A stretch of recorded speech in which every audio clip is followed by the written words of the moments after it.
London. A busy, modern international capital with a rich 2,000-year history. At the heart of the city and its history is the Tower of London, one of the world's most famous tourist attractions. But within these stone walls lies another world. A dark past full of diabolical treachery and deadly ambition. A place of imprisonment, torture, and agonizing death. These stones echo with the weeping of prisoners, the cries of the condemned, and the tales they have to tell.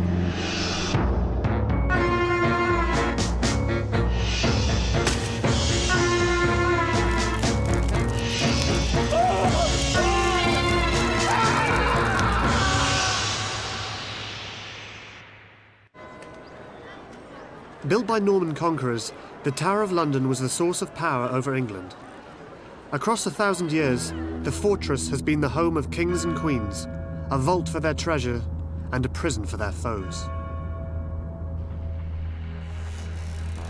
The battle over the tower and the control it symbolized claimed many victims. The greedy, the treacherous, and the innocent paid a heavy price in the struggle for power. The losers ended up in prison. For most, the only way out was execution. But there was something worse than death.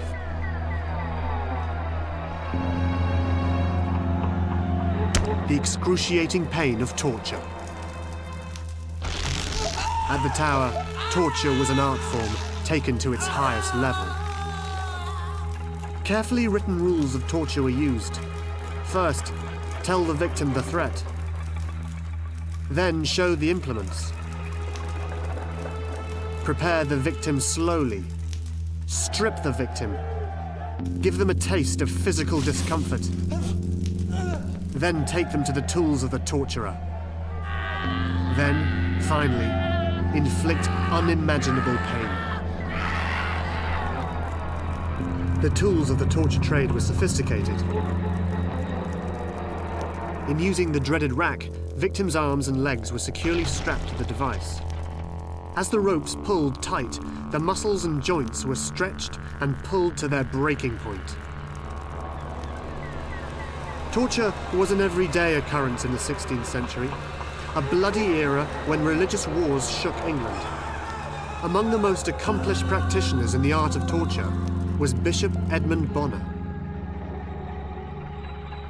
Although he was a man of God, Bonner enjoyed inflicting pain.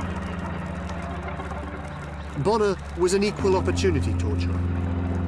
During the reign of Protestant Henry VIII, Bonner tormented Catholics. When Henry's Catholic daughter, Mary Tudor, came to power, Bonner switched sides and tortured Protestants.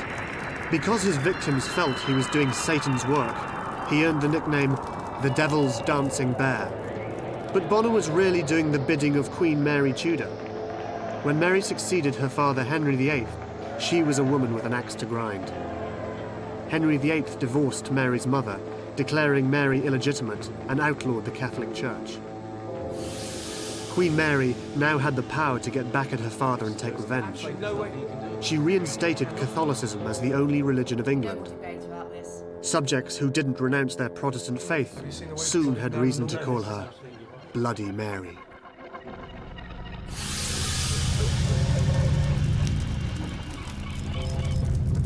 If Protestants refused to become Catholics, they would be tortured. If they still refused, they would be burnt at the stake as heretics. It was a medieval inquisition. And Bishop Bonner, the Devil's Dancing Bear, was Bloody Mary's enforcer.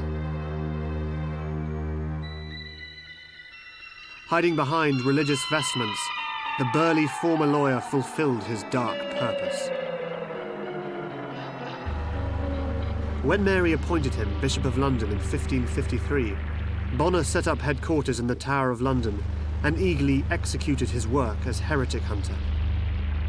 The Devil's Dancing Bear carried out the wishes of his royal mistress with a horrifying attention to detail.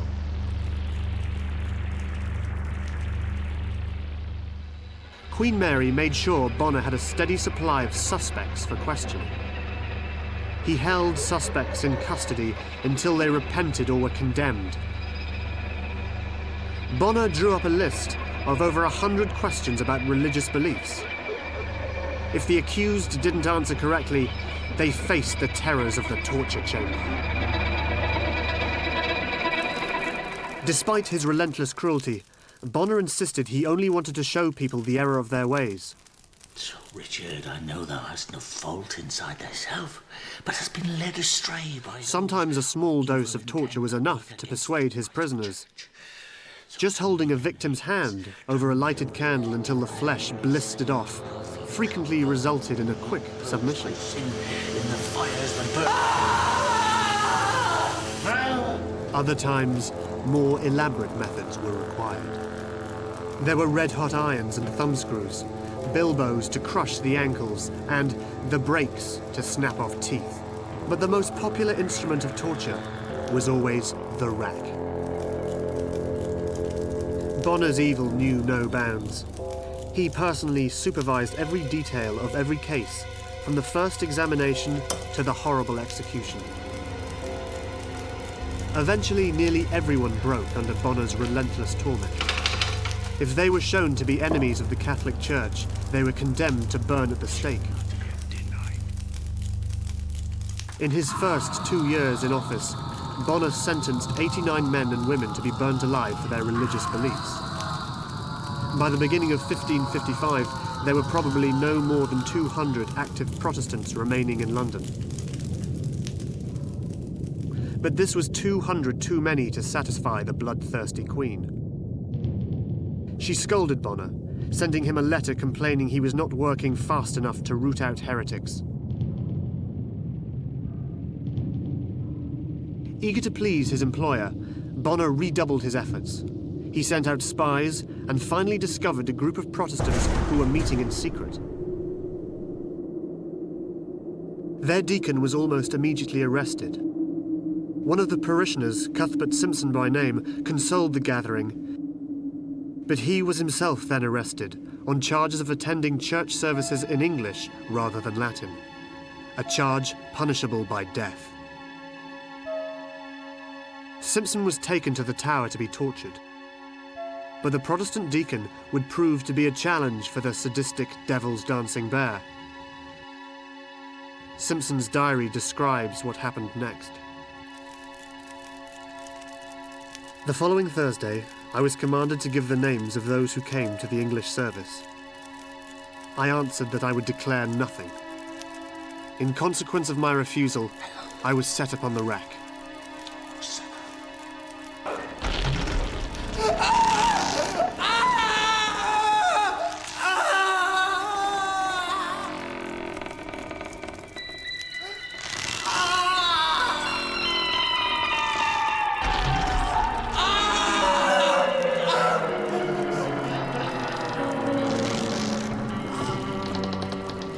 As the ropes pulled tight, the muscles and joints of Simpson's arms and legs were stretched and pulled to the breaking point. Readest the Bible in English. When Simpson fainted, he was revived. After 3 hours of torture, Simpson was unable to walk. He had to be carried back to his cell. The following week, Simpson was brought from his cell to face Bonner. Again, he refused to name those who'd worshipped with him. Bonner responded with characteristic cruelty. Simpson's forefingers were bound together. An arrow was put between them. The sharp arrow was driven through his fingers, and Simpson had to endure excruciating pain.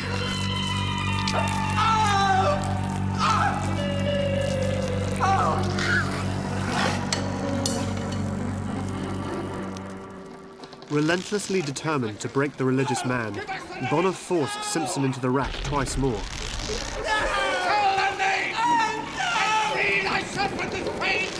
Twice more, he refused to divulge the names of his congregation.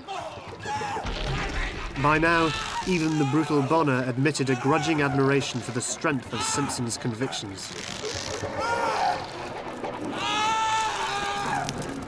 Bonner later wrote, "I affirm that if he were not a heretic, he is a man of the greatest patience that ever came before me. Thrice was he racked, and yet never have I seen him broken.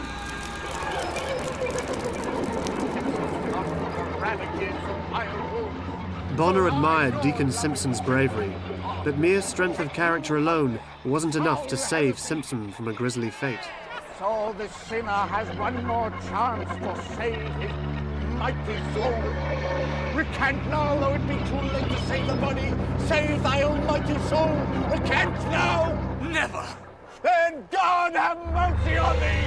Burn him! Bonner had Simpson tied to the stake and burnt alive on March the 28th, 1558.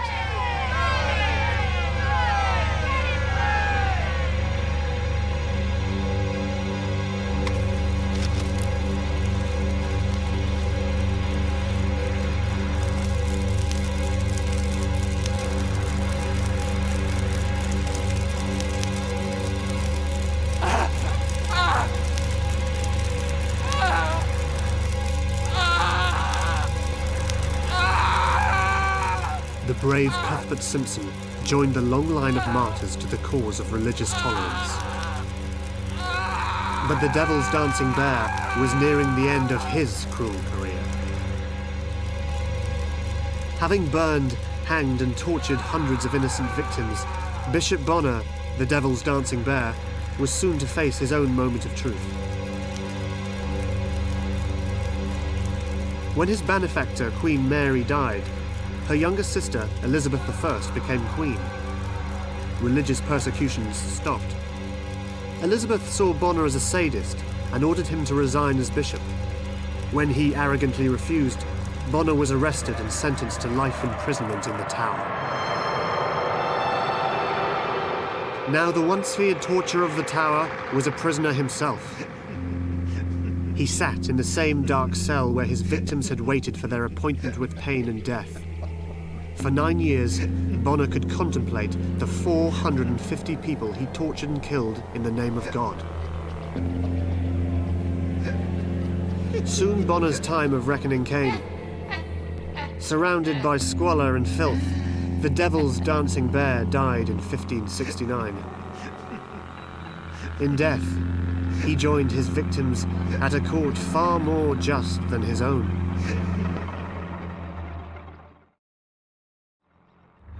The Devil's Dancing Bear was only one of a long line of torturers, executioners, and murderers who stalked the halls in the Tower of London. For the best part of 1,000 years, the walls of the Tower have been stained with the blood of those who tried and failed to grab control of England. Of the 20 kings who first ruled from the Tower of London, 6 were murdered by their rivals for the crown, and 2 more died in battle. This was no surprise, for the Tower's dark legacy began at its construction. Even as it was being built, its foundations were soaked in sweat, tears, and blood. The Tower was a visible symbol of an era of slaughter. Victorious Normans launched a reign of terror to solidify their invasion of England. The construction of a massive fortress was a concrete sign of repression. When the Norman King William the Conqueror won the Battle of Hastings in 1066, he took control of London and the south of England. But keeping control was entirely another matter. William launched a series of vicious campaigns to crush rebellion and insurrection. Throughout the vanquished country, William built fortresses to oppress and dominate the population. And for his capital, William wanted the strongest castle of all, a building that would symbolize his power and terrorize his subjects. Needing an architect, William chose a man of God to build the forbidding fortress. Brother Gundulf was a monk and an architect considered without equal. All his work had been dedicated to the construction of churches and cathedrals, but the ambitious Gundulf dreamed of bigger and better religious buildings. William offered to make Gundulf a bishop with the chance to design a new cathedral. But there was one catch. Gundulf first had to design and build a fearsome fortress in the heart of London. Gundulf's ambition drove him to accept the offer. The man of God made a deal with the fearsome Norman conqueror.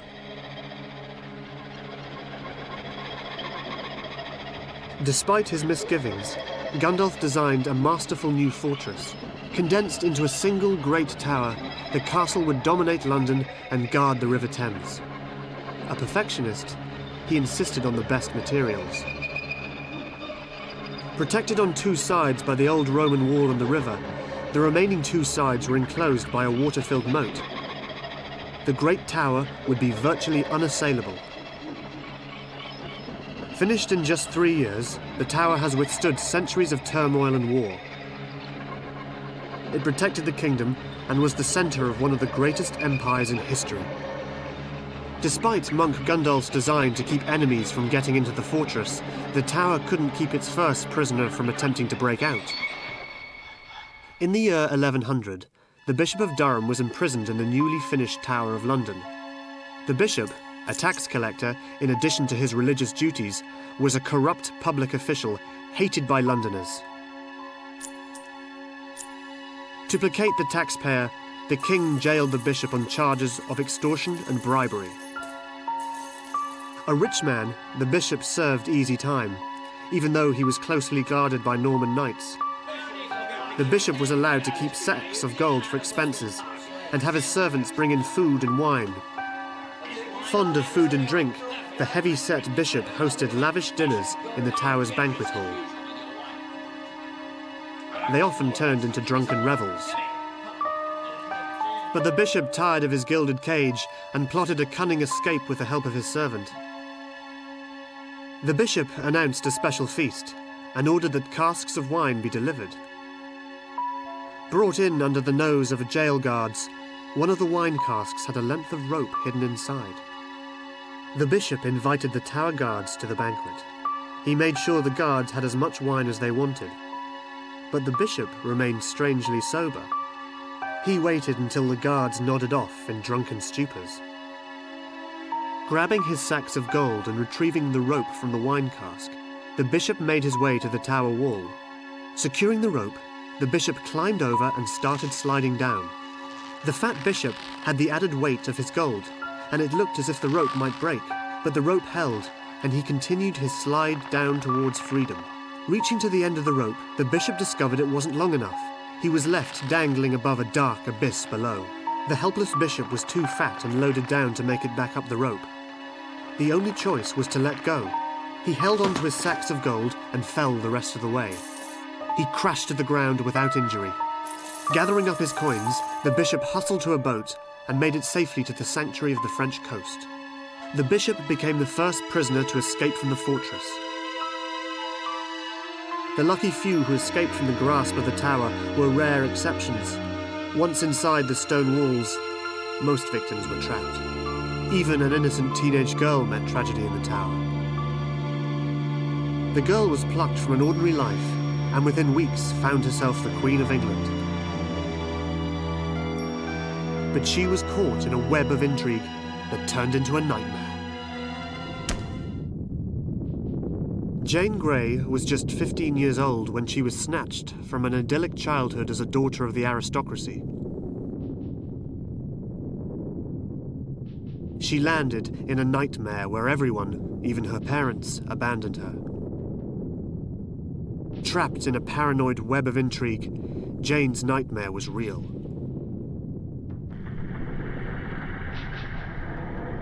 Her horrible journey included a 9-day reign as the Queen of England.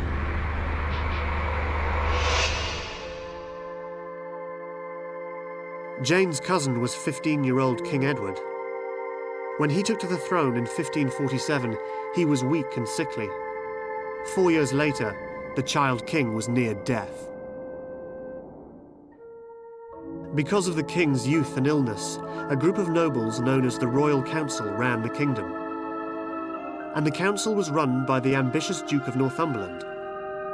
Northumberland's power was threatened because if the king died, the throne would revert to the king's eldest sister, Mary. Northumberland had to come up with a scheme so he could continue to rule. Northumberland hatched a risky plot. He would arrange a marriage between his own teenage son, Guildford, and the king's cousin, Jane Grey. Then Northumberland would persuade the dying king to name Jane as his heir. When Jane became queen, Northumberland's son would be crowned king. Northumberland would then rule the country.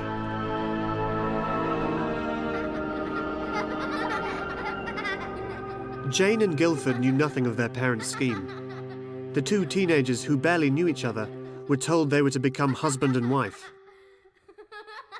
Jane's greedy social climbing parents jumped at the chance and eagerly agreed to the plot. The marriage was arranged. Ordered by her parents, Jane was trapped. She had to marry Guildford.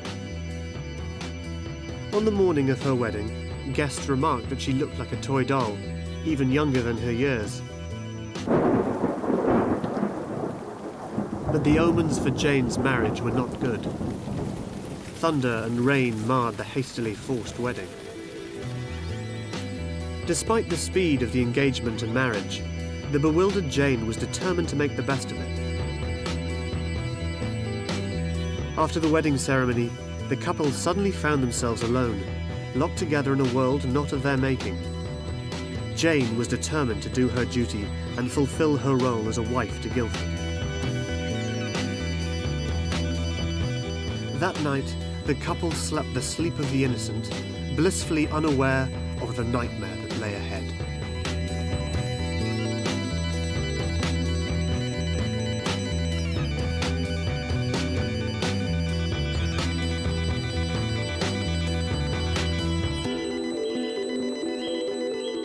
For the first few weeks of their forced marriage, the teenagers got to know each other. Jane tried hard to love the handsome young stranger who was now suddenly sharing her bed.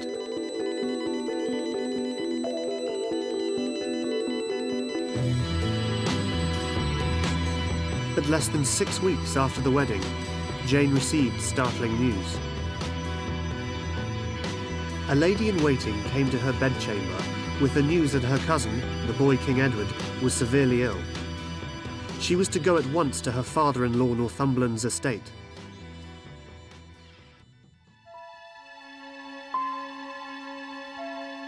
At Northumberland's palace, the young couple were met by a disturbing scene. As Jane wrote in her diary, "Everyone began making complimentary speeches and bending their knee, which made me blush.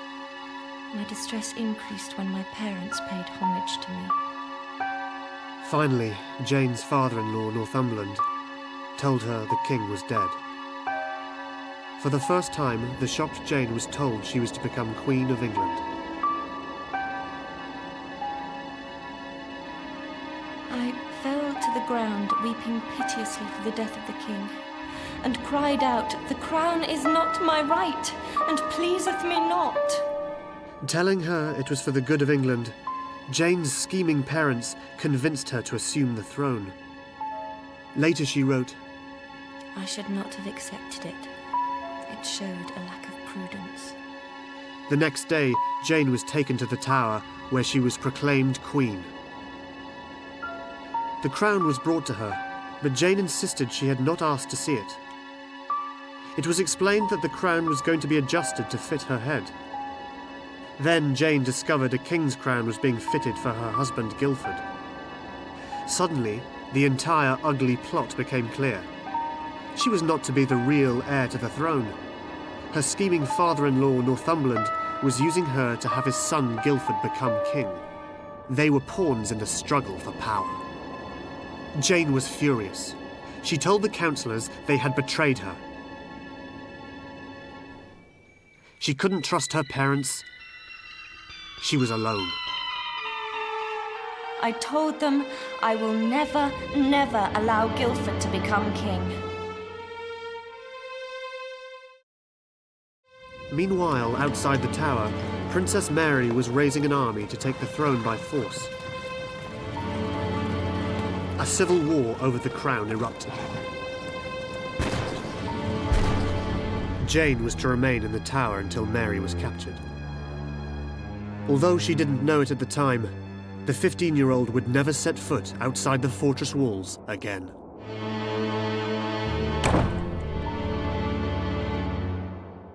As Jane passed her days and nights quietly inside the Tower, across England, the entire country began to take sides for Mary or Jane. The stakes were high, and the price of failure was death. Jane was now in the eye of the storm.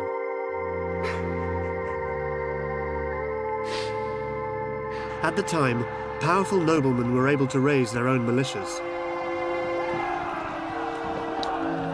Northumberland gathered soldiers and set off to defeat Mary and her supporters. If he failed, he would pay with his life. As the desperate Northumberland battled, back in London his scheme was unravelling. Support for Mary was growing. The council began to doubt their decision making Jane queen. Jane had become a liability. In a desperate attempt to save themselves, the council switched their support to Mary Tudor as the rightful monarch. They declared Northumberland a traitor and Jane a usurper. Jane's time as queen was up.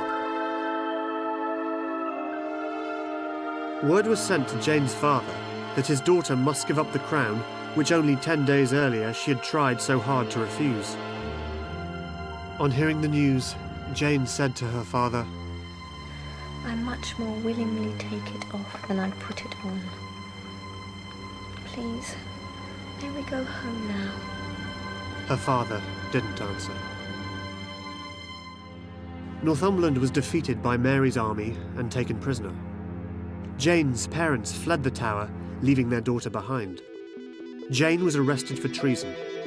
She was left in the Tower as a prisoner, along with her teenage husband, Guildford.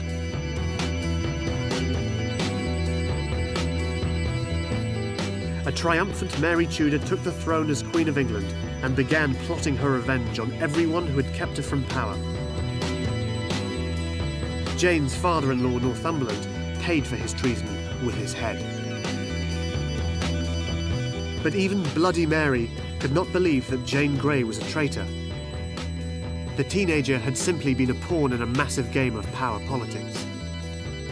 Jane knew that she had to stand trial for treason and be found guilty, but Jane had been given the Queen's word that she and her husband, Guildford, would be pardoned and eventually would be set free.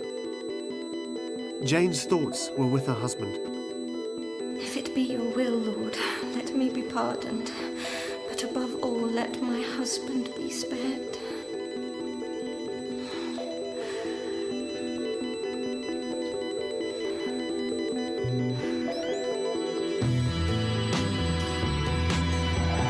Everything might have gone according to plan if Jane's father had not foolishly raised an army to return his daughter to the throne. Jane's father and his army seized the south bank of the River Thames. He demanded the Tower, his daughter, and the new Queen Mary be surrendered to him.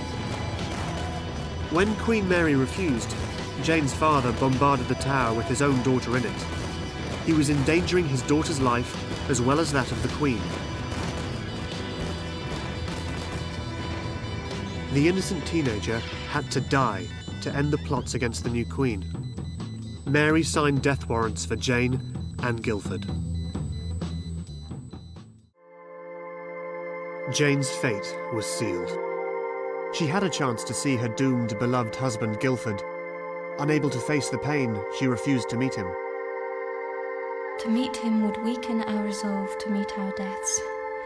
We must postpone our meeting until we meet in a better world where our happiness will be eternal. From her cell, the teenager watched her young husband led to the scaffold. She remained at the window until his headless body was carried back. For the first time, she broke down and wept, muttering Guildford's name over and over.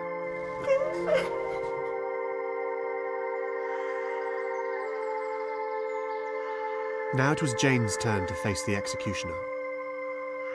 A pawn in the struggle for the throne, the innocent teenage girl had to take the long walk that would end in her decapitation. She walked bravely from her cell to the scaffold on Tower Green.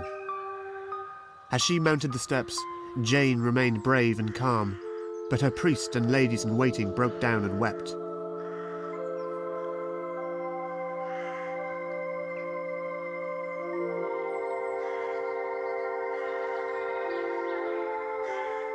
When Jane knelt down and tied a handkerchief around her eyes, She reached the block, but it was beyond her reach. For the first time, she panicked. Where is it? Where is it? I don't know what to do. Oh, dear God. Everyone on the platform froze in horror. Finally, someone in the crowd mounted the steps and placed the terrified girl's hands on the block.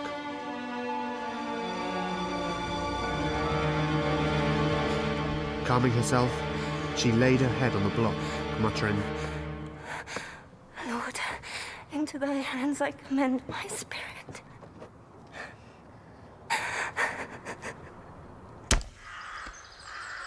"15-year-old Jane Grey had been queen for only 9 days. She was executed on February the 13th, 1558.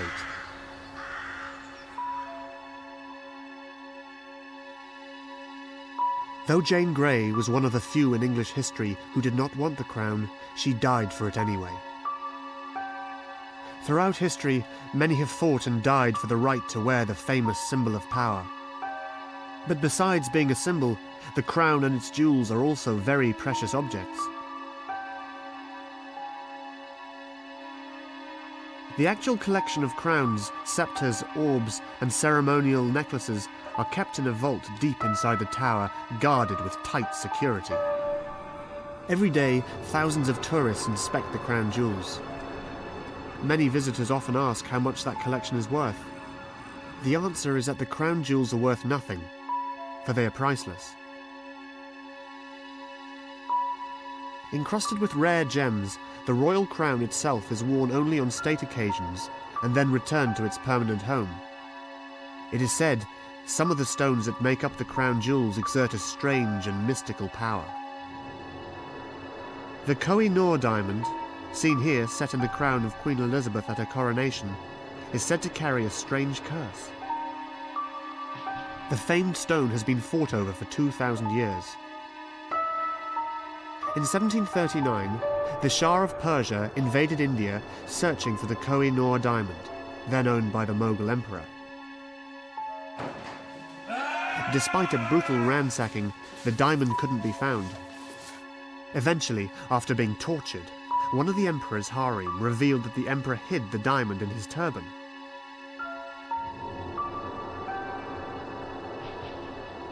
The Shah invited the emperor to a feast and suggested they cement a peace by exchanging turbans.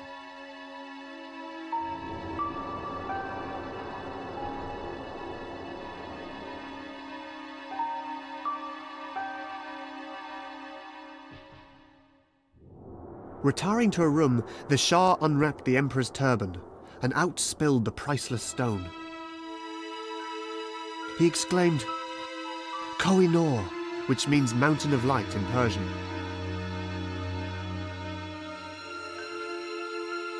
The huge diamond came to Britain in 1850 during British rule of India. It was presented to Queen Victoria, who had the stone recut and placed in the new crown. But no male member of the royal family has ever worn it, because legend states that men who possess it will suffer misfortune, while women who own the diamond will rule the world. Stealing the crown jewels from the Tower of London remains one of the ultimate criminal challenges. No one's ever done it, but one man came very close. A rogue named Colonel Thomas Blood attempted to steal the jewels and actually came to hold the crown in his hands. But strangely enough, he didn't have to pay the consequences for his audacious crime. In early September 1680, a group of men dug up the body of Colonel Thomas Blood in a London graveyard. They wanted to make sure he was really dead. Colonel Thomas Blood had brazenly broken into the Tower of London and actually held the crown in his hands. How he nearly stole the crown jewels and got away with it is one of the greatest riddles in the Tower's history. In 1659, King Charles II took back the throne from rebels after 17 years of civil war. To symbolize his power, the newly throned king ordered that crown jewels be made. But the collection of jewels would soon be the target of a brazen crime. Needing more than jewels to show his power, King Charles purged rebels and their sympathizers. One of the victims of the King's campaign was Colonel Thomas Blood. As a rebel supporter, Colonel Blood's money, house and land were confiscated by the King's agents. He was left a broken man. Bitter, looking for revenge, out to regain his fortune, Colonel Blood planned attacks on the King's supporters. The Colonel was prone to outlandish schemes that always seemed to be jinxed. But in lucky twists of fate, he always managed to survive. He organised an attack on Dublin Castle, hoping to take the King's representative prisoner and hold him for ransom. Days before the plot was put into action, the entire affair unravelled.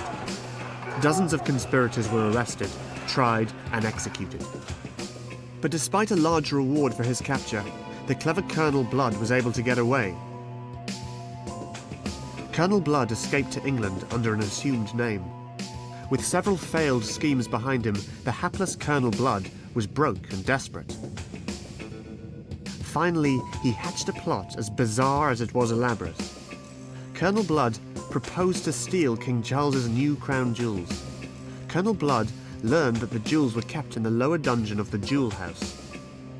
They were guarded by a retired military officer named Talbot Edwards.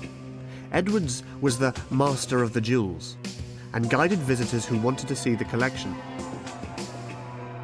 Edwards and his family lived in an apartment above the royal vaults. Launching his scheme, Colonel Blood disguised himself as a reverend and enlisted a female accomplice who pretended to be his wife. Together they visited the tower under the pretext of viewing the crown jewels. Once the pair were at the tower, the gullible Talbot Edwards welcomed them and led them through the vaults to the precious gems.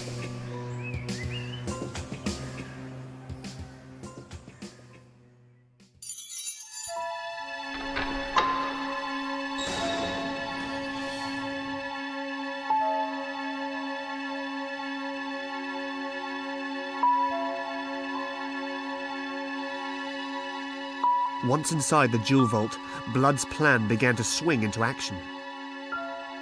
His accomplice faked illness, and when his so-called wife pretended to faint, Blood suggested that she be taken somewhere more comfortable to recover.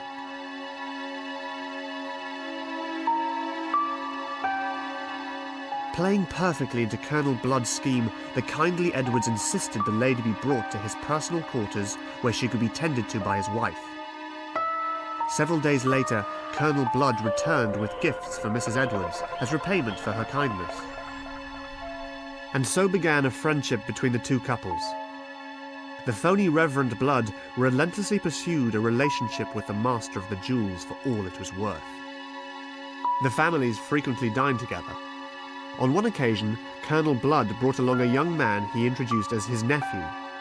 In fact, the nephew was a partner in crime brought in to case the heist job.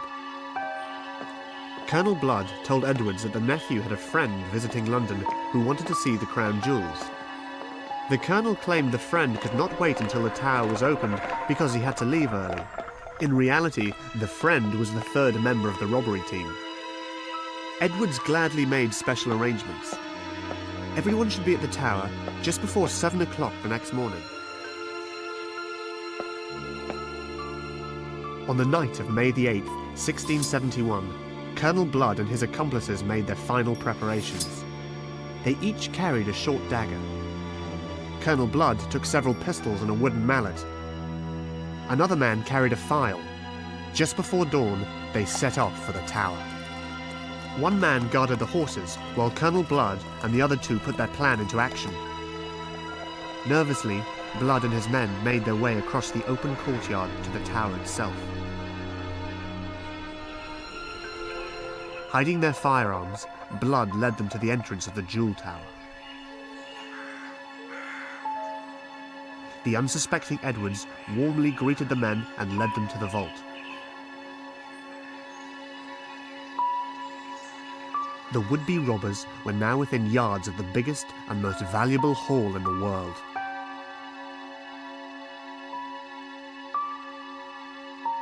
As the massive iron gate swung open, Colonel Blood drew the mallet and bashed Edwards across the head. The master of the jewels fell screaming and struggling.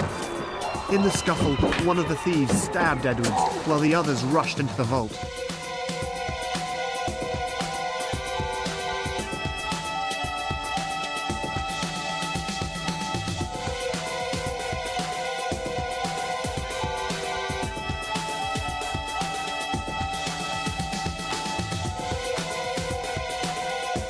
Colonel Blood smashed the crown, shoving its crumpled remnants into an old leather bag. Everything was going according to plan. Nothing but an easy escape stood between Colonel Blood and unimaginable riches. But Colonel Blood's jinx struck again. The thieves ran into Edwards' son, who unexpectedly stepped into the middle of the heist. With young Edwards and a tower guard in hot pursuit, the thieves scrambled away and into the winding maze of the tower.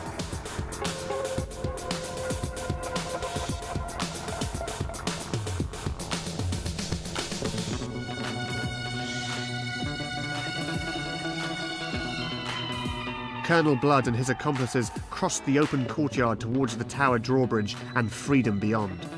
Colonel Blood's outlandish scheme was unravelling as his partners were taken down one by one. Only Colonel Blood remained.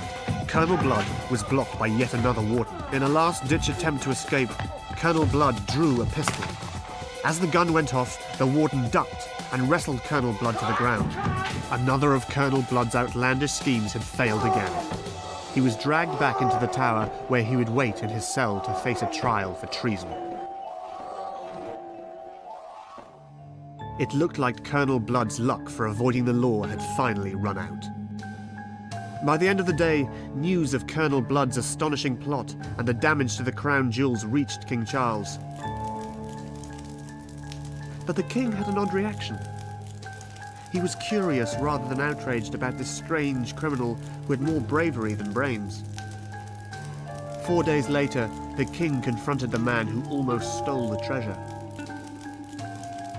No one knows what words passed between the King of England and the common thief. But within days of this strange meeting, Colonel Thomas Blood was released from the tower with a full royal pardon.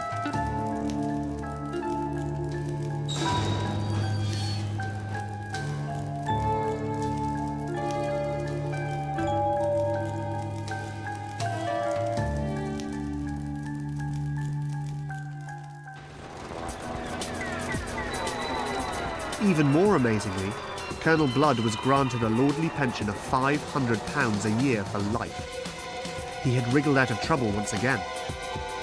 Though Colonel Blood may have amused King Charles, no one else trusted him. Rumours had it that he became a spy for the king, or perhaps had duped the king, or maybe he was just a charming con man. History will never know the answer.